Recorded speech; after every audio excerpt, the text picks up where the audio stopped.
But we're going to be jumping into game. It's game number 4. Najin Black Sword leading this best of 5 series at 2-1. That's game point. A win here will put them through to play the winner of Fnatic and Royal Club in the championship match. In the brush as well. Meanwhile, Piglet is waiting off in the tri-bush here with Bengi. And also going to have Mandu coming in there as well. They're going to go for this one. The late invade. This is going to be very interesting because both junglers have smite, and Watch runs right into him. Oh, he's gonna go down. This is so close. He's still alive. Gets into Spiderfall. Bengi gets taken out for first blood. Bray goes huge.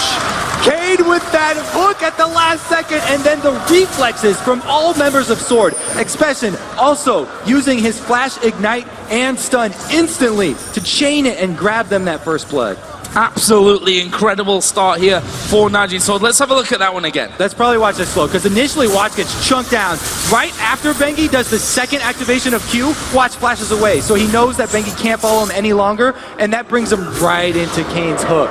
And it's Prey that gets the first blood as well. That couldn't have gone any better for this 2v2 lane down on the bottom side. Might be a good time for Faker to get back as a hook. Gonna land onto Mandu here, down in that bottom lane, but Piglet gonna dive in there. Cade, Julie gonna fall from this one. Piglet picks up that kill. Prey tries to get the kill. He's not got him though. Prey going super low, and he will fall. Piglet picks up the double. I know our analyst desk is gonna have something to say about that bottom lane mechanics, because Prey missed a couple shots there and then didn't even finish off the support trade. I also think he stopped to auto attack a minion during the course of that. Might have been an attack move posture from him. We'll have to see what the analyst desk says about that one. Either way, we'll see if it costs them later on in the game, as there is a shockwave used by Faker on towards Nagne, and he's going very, very low from that one. Meanwhile, Prey down in this bottom lane. He's been sandwiched between the two. There's a flash over from Piglet, who manages to get the kill. Again, this bottom lane, Piglet and Huandu just dominating all by themselves. This is going to snowball pretty hard, as every single lane for SKT is winning. Take a look at this. Watch now coming in. They managed to get the cocoon. Nagne's going to use that spur rush to get away. Does actually come right back into the fight. The Wolves are trying to pick up the kill. Reduced Expression's got one. As now Watch flashes away. I believe it was the Ignite that picked up that one on Faker. Expression has a blue buff. He's looking for a Counter-Strike lead. Faker's going to get the movement speed. Oh, the hook from Kane. Faker's going to get dropped. Expression with a double kill. He's back in. What a roam there from Kane, coming in at the perfect time. The off-screen hook, catching Faker off guard, and allowing them to answer. They need every single one of these kills that they're getting. Man, let's have a look at that one again. I mean, really caught out there, not expecting, I think, the fact that Bengi was coming when he did. Yeah, and then Nagne being chunked down before this even happened meant that right now he's running for his life from the Wolves. And Watch, just too close to Faker. Even though he flashes away, Faker still gets the kill, so that's a huge win. But here's the off-screen hook. That's beautiful, coming in from Kane from the side, and they are finally able to grab that kill. We do see Faker now 4-1-1. His Orianna is doing such Just great getting work. action up top. Nagne's caught out, now gets stunned down. Piglet's going to continue to chase. We do see a death sentence going on. Nagne, thanks to the Spirit Rush, is able to survive, but it's not over. Piglet flashes forward. Nagne drops down. Now the rest of SKT are bashing away. They picked up a kill into Watch, and they're going to take the tower as well. I'm a little bit confused at this point. I mean, it's that there, he wasn't out of reach. You've got a Cork, you can Valkyrie in there. You've got champions who have all got flash to finish you off very, very low. He gets caught out once again. We saw that in game number 2 that they lost in that mid lane, if we don't forget that one, where Bengi actually came in with the Lee Sin, and he just seemed to be not paying attention. And as you said, they're not just losing, they're losing hard right now. All right, so this was Impact coming right out of the bush into Nagne. He uses both Spirit Rushes to leave the fight, and then as SKT push up, Watch is standing right there. Nagne came back in to try and land a charm, but Piglet calls him and just goes all in, flashing right over for the kill. Well, SKT now securing another global objective. Dragon locked up. That's more than 10,000 gold at the 17-minute mark.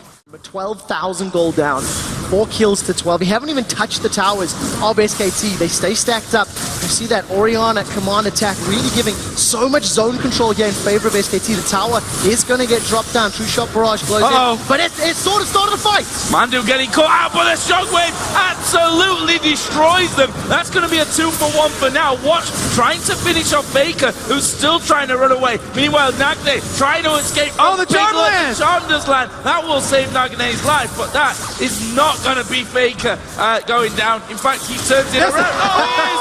Wow, what? Dives in there. Uses the flash to get the kill. SKT actually suffering a little bit more than they expected after what was a great shockwave opener. It was a good turn there at the end by Watch, but even though Mandu gets hooked in here, he's able to get down these Stranglethorns before he dies. It knocks up Watch. The rest of SKT all immediately collapse on Mandu, even just as him getting picked out. This charm being landed does save Nagne, but the same is not true up here for Faker. He flashes that cocoon. Watch immediately turns around because he has the execution damage. Right when this turret hit lands, Faker gets into range for execute, and they finish him off perfectly. Command attack just missing, and Watch, once again, he dodged the shockwave with his repel. His timing on that is really, really... This time, though, Sword, hold them off. Let's not forget, we're only at the 21-minute point of this game right now. There's a 14,000 gold lead currently for SKT. It's still pretty dire for Sword, but they're holding on, showing some great character here. Super minions are now on the steps of the base for Sword, which means SKT should decide to engage. Kane gets caught up. He's melted by the damage, and that's just such great. True shot barrage trying to clear out the wave. The rest of SKT, Dominus is down. They've engaged. They're going on towards Watch, who will be absolutely taken down from the map now from that one. Nagne and especially are trying to run back from things underneath the tower. Maybe not the safest. Mando actually going in there, gets the kill onto Expression, and that is going to be another in him. They've got super minions coming in. Have they got enough help to finish off? There's the kill onto Prey. It's now Kane and Nagne to hold on to the game. Nagne's the target. The kick there from Benji. Faker dies underneath the fountain. He'll pay the price of life from that one. But with the Corki still alive, they might be able to do it here.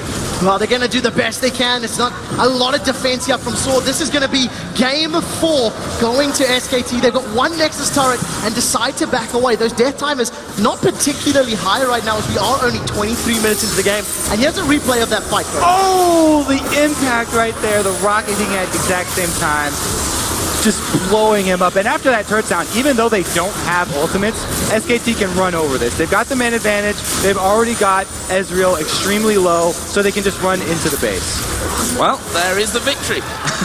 And it's going to be a bit of a surrender there coming in at the end. And, well, it's not really that much of a surprise. That's an insurmountable comeback, I think, on the table there. SKT were likely to never take their feet off the gas pedal, I think, from that one. So that leaves us at 2-2 now. We're going to go into the last game. It's anyone's.